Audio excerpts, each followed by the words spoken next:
Get a load of those mugs.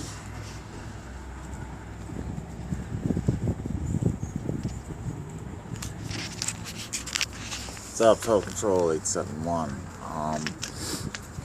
Figure I will going to do the first installment of this vlog. I feel very shattered today. Very shattered.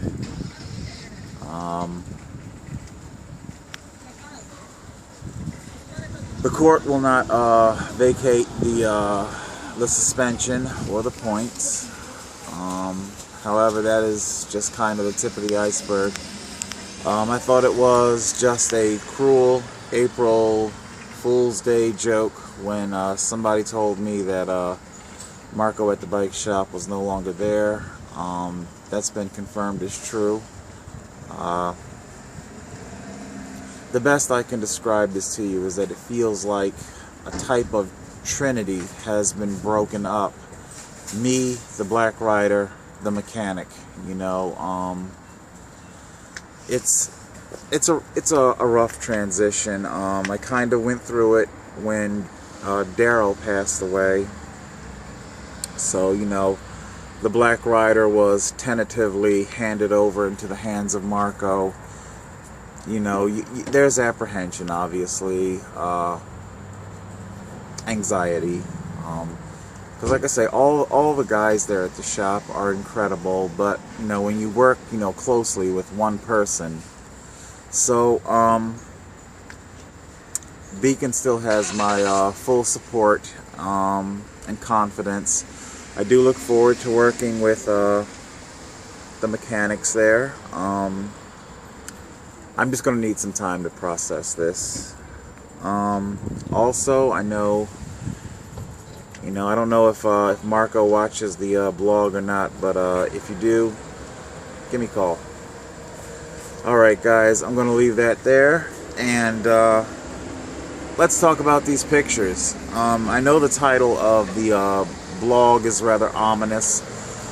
For many of my newer subscribers, you know, I picked up the bulk of you guys this year in the last few months. You know, for the past couple of years I just kind of putted along with a couple of hundred subscribers. Big shout out to my longtime subscribers, the guys that have been there, guys and gals who have been there with me all along, and of course thank you to the new subscribers as well. I don't know if you ever noticed or not, I never asked for subscriptions or likes. No offense to anybody else that does, you know, kind of close out their blog with, you know, like and subscribe, stuff like that. No offense to them. Hey, it's great channel promotion, and I think you guys kind of know I'm not too good at promoting things. So anyway, where I'm going with that is that I want to see if I can get into these pictures. The light, I'm losing my light, and see if we can talk about, you know, let's talk about Total Control when he was just a little Total Control type.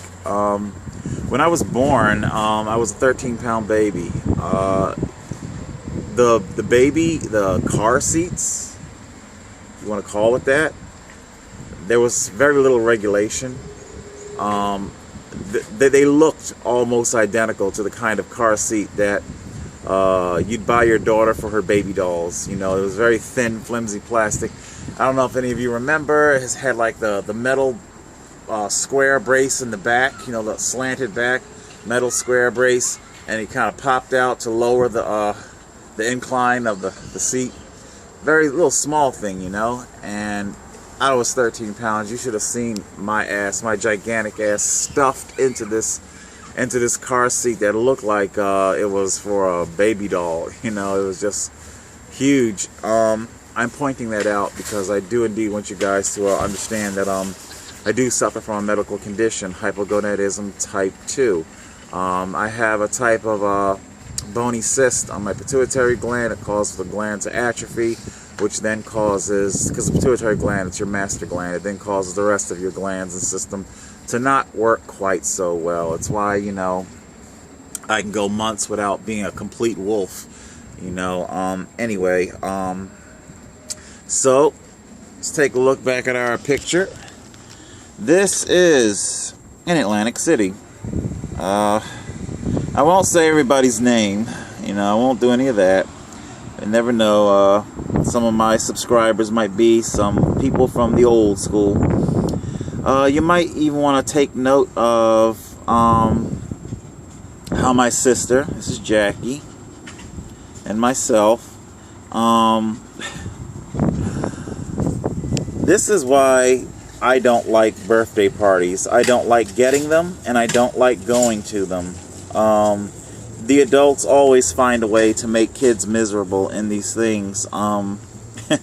Anyway, but nobody was rich, but my father was an RN, so he earned a very good wage. He's a registered nurse.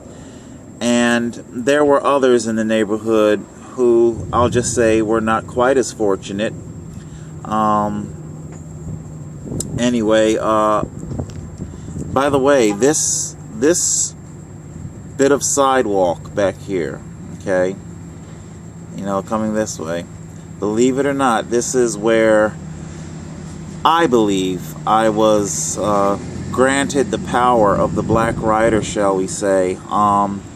For the longest, you know, like a lot of the kids, the guys, they had their BMXs, they wanted to go riding. I didn't know how to ride. Grandmother had been paying somebody to give me lessons on how to ride a two-wheeler. It just wasn't working, and all I can really say is that one day, out the clear blue, something just told me, okay, you can ride now. It was literally like a switch just being flipped on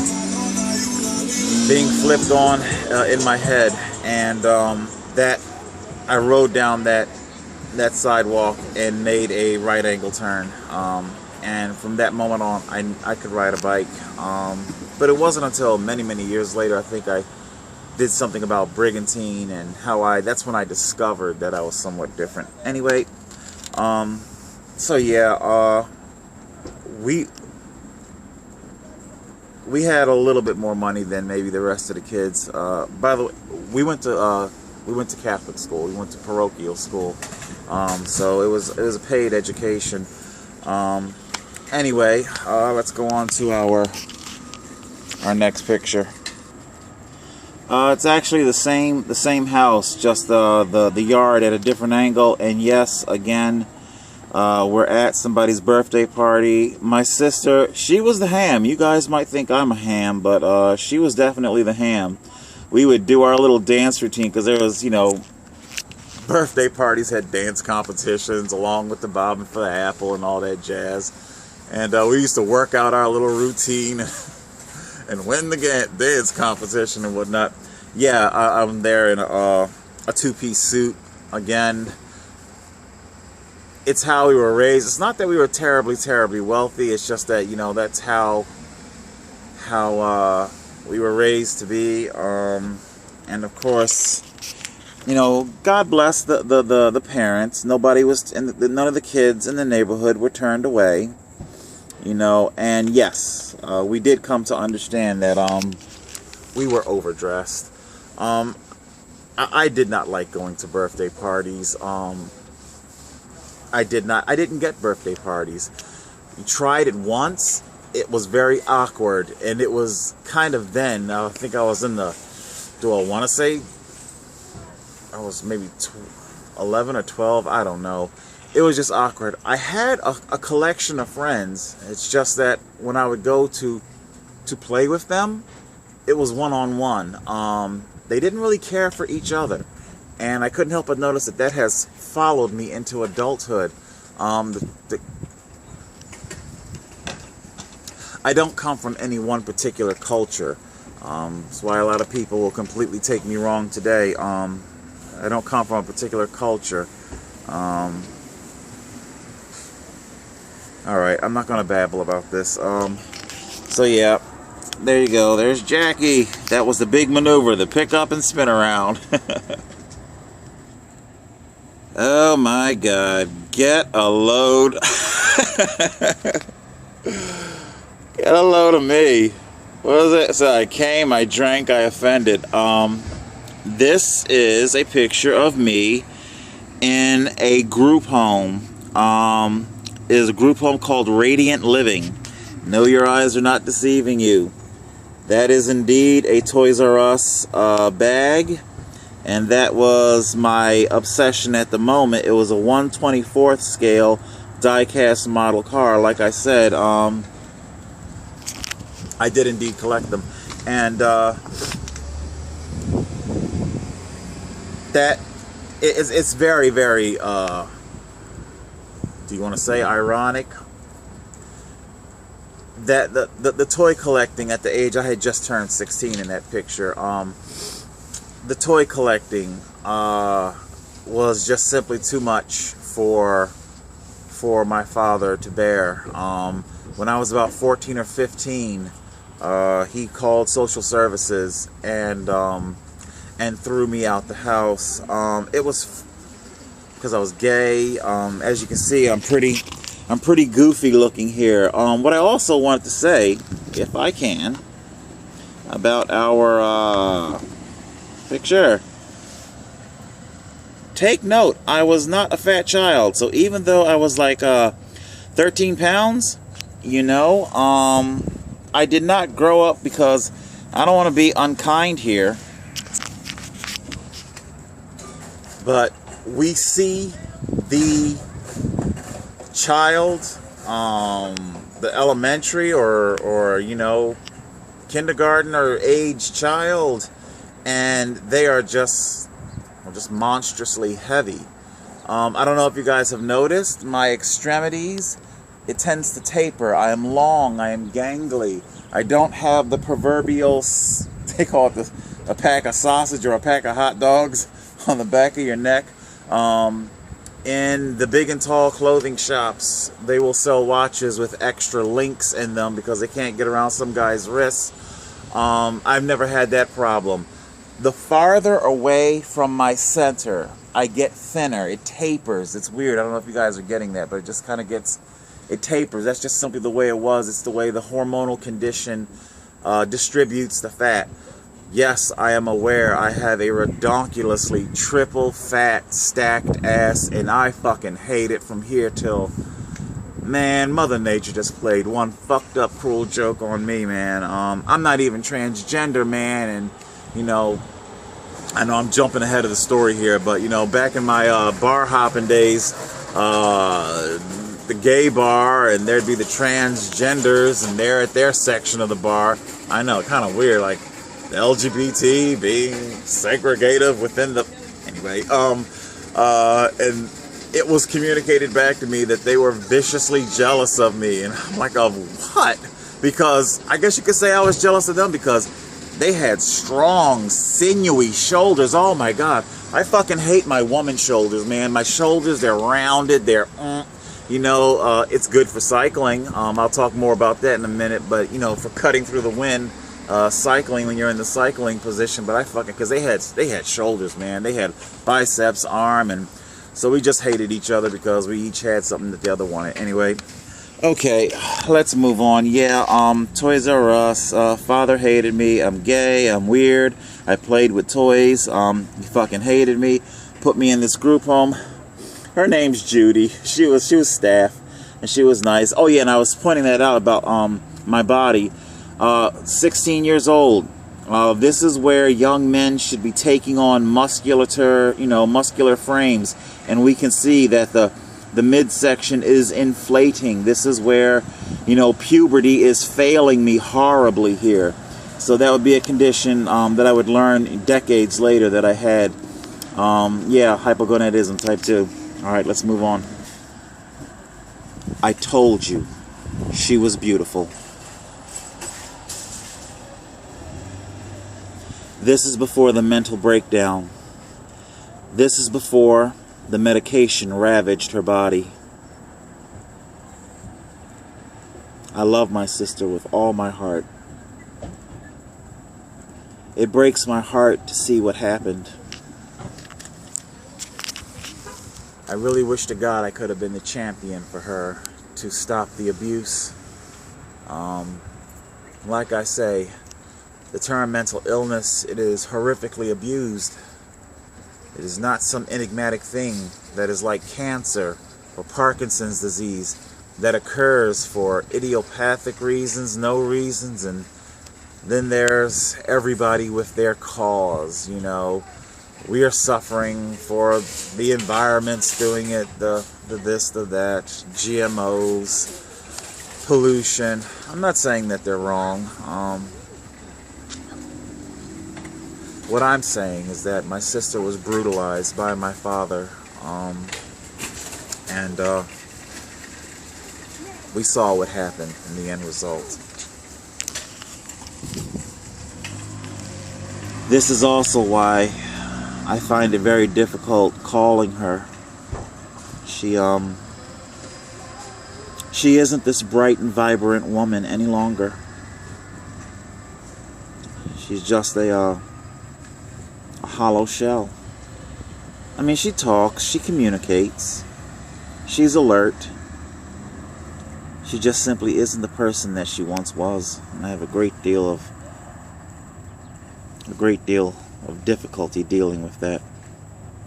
Let's move on. Road trip. The year 1995, I was working at Planet Hollywood. Planet Hollywood was the job that I ended up quitting Toys R Us for. They paid $2 more.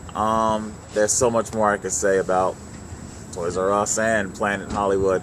Planet Hollywood was every bit as horrible to work for as Toys R Us, but for different reasons. The manager was a drug addict. It would be the first time that I would deal with that sort of a thing, where your superior drug addiction.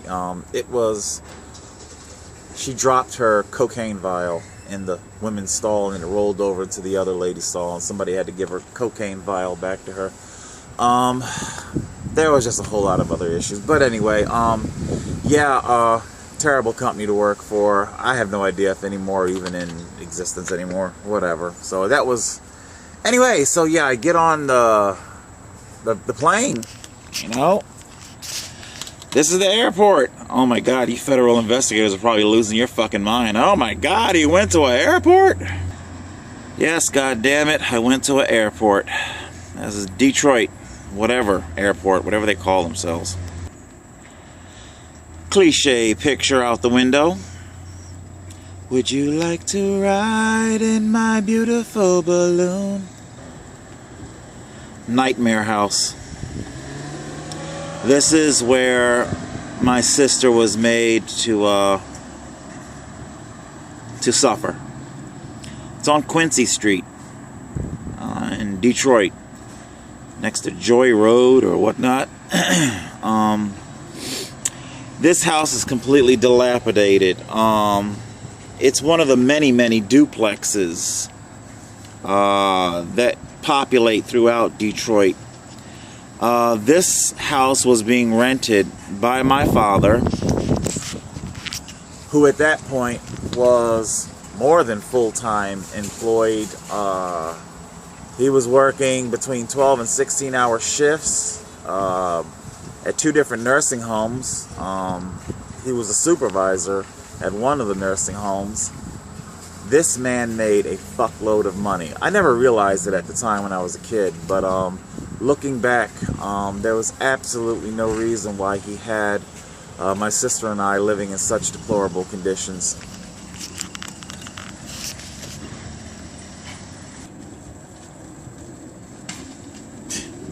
What is that? A boarded up window? If I'm not mistaken, that's the window on the inside anyway. Is the window where there's a couple of bullet holes. My father would shoot at the rats with his gun.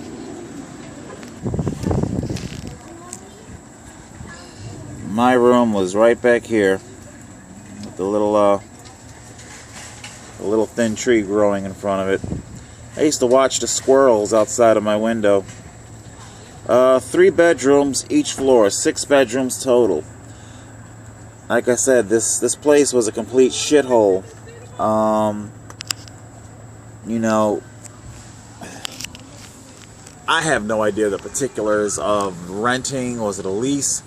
I do know this though, or I came to wonder and speculate about it. My father lived in Detroit, Michigan for many, many years. When during the birthday party years, we were brought from Gainesville, Florida to New Jersey, Atlantic City, New Jersey, when I was like 4, my sister 5, and my father, there's a long story to it, but we ended up in the care of a lady that we came to call our grandmother, and my father went to, we didn't know where he went at the time, but when he later came back, like a couple of years later, you know, we were enrolled in school by then, Catholic school. You know, he left us with the lady, and he definitely paid for our education. We started Catholic school in kindergarten and went all the way through. When he came back, you know, there's a story to how he came back, but I'll tell you maybe that another time. But anyway, my father, we learned that he went and moved to Detroit, Michigan. I speculated about that. You know, you have an RN license, you make a great deal of money, you can take your license any fucking where in the country. Why in the hell did you go to a shithole like Detroit, Michigan? Now, considering that the laws were somewhat different back then, because my father, a black man, absconded away with a white woman's children. Laws were somewhat different back then. You could kind of do it. However, he was a black man. This was the Deep South. I couldn't help but wonder, did he think a posse of sorts, you know, maybe federal marshals would come looking for him? And yes, Detroit, Michigan, that house, it was just a stone's throw from the Canadian border. I couldn't help but wonder if my father chose, you know, Detroit, Michigan to be able to abscond away out the country quickly. Just a thought. Move on. Years later, at this point, she has suffered her first breakdown. She cut all of her hair off, although I think she looks cute with short hair. We can see the medicine giving her weight gain. I took her shopping at Kmart while working at Planet Hollywood. I don't want to get too mystical on you guys. I just had this profound, overwhelming sense that my sister needed me, whom I hadn't spoken to at that point in about 4 or 5 years. And I didn't even know she was in Detroit, because she had went away to college. That's where she had her breakdown, in college. My father forced her to try and be a nurse. It's not the kind of profession that you go into if you don't really want it. I thought that she was still in Minnesota, and she was not. But I didn't learn that until I just had an overwhelming urge to go to Detroit, Michigan. I took leave from work, bought the plane ticket, rented a car, and there I was. I went to see my pop. He gave me her address, and then I went to go see her. And there you go. Like I said, she was always a ham. She's wearing my suede leather bomber. That's the car I rented too. What was it, a Mitsubishi something or another? I don't know. Me and sis. I really wish I could have been her champion. Stop the darkness. I can't even stop my own darkness. Inside of her tiny rented room, she liked to collect African dolls. I guess collecting things kind of runs in the family, huh? My mother collected clowns. It's her tiny little bedroom. She had to work 3 different part-time jobs just to afford a very tiny attic bedroom. the poverty and the unrealistic schedule of trying to keep all those jobs just became an immense crushing weight. Detroit is extremely huge. You take a freeway, if you want to go down to your local,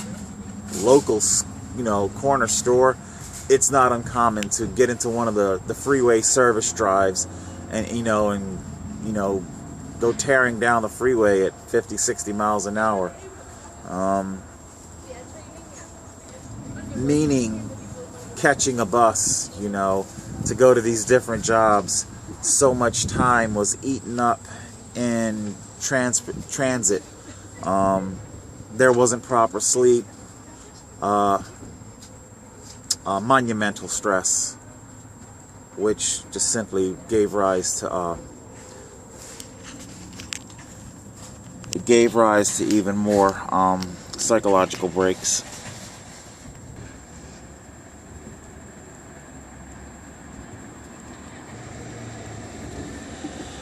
Years later, here in the Pentecostal church I told you about, here she has had a series, quite a few more breakdowns, more weight gain caused by the medication.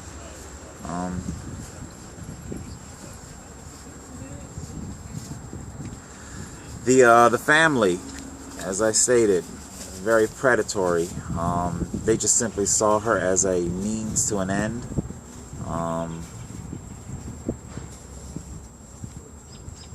I can't begin to tell you how demonstrative my biological family can be when it comes to money. I really don't know how to explain it.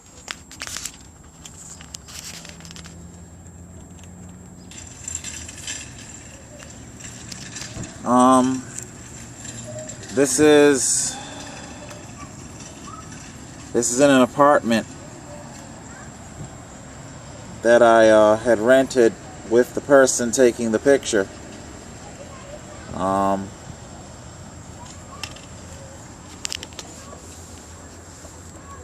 That's an entire episode. My dealings with that person. However, I will say this. I learned a lot of lessons. I know sometimes I'll hear people say you should just get an apartment and then get a roommate. Yeah, no. There's a very good reason as to why. Hold on. Picture was blown away. Yeah, there's a very good reason as to why I don't do that. In Detroit, I was splitting an apartment with a coworker. I told you guys, he skipped out on the lease. I lost everything. And this one, I came home and there was an eviction notice stapled to the door. The rent that I had been paying to him, he had been doing other things with. I had to cash out a 401k plan. Why? Because that's what Total Control does. He works, he saves, and I ended up paying a very dear price for trusting somebody that I should not have trusted. Lessons learned. Alright, I just wanted you guys to know a little bit about where I came from, how I grew up maybe, what I've gone through in the early years. Everything that you've seen was my childhood and my young adult years, where there was so much hope and promise. Back then I wanted the nice car, I wanted a nice home, a nice house, and I was busting my ass working for it every single day. And well, of course, that never happened, despite my absolute best efforts. And the way things are now, there is no more picking yourself up and dusting yourself off. I said it in a couple of videos ago. Yes, it does get better. Things will eventually get better. Better for homeless and better for cyclists. Unfortunately, it'll be too late for me. I have no desire to live a life that is completely devoid of all joy.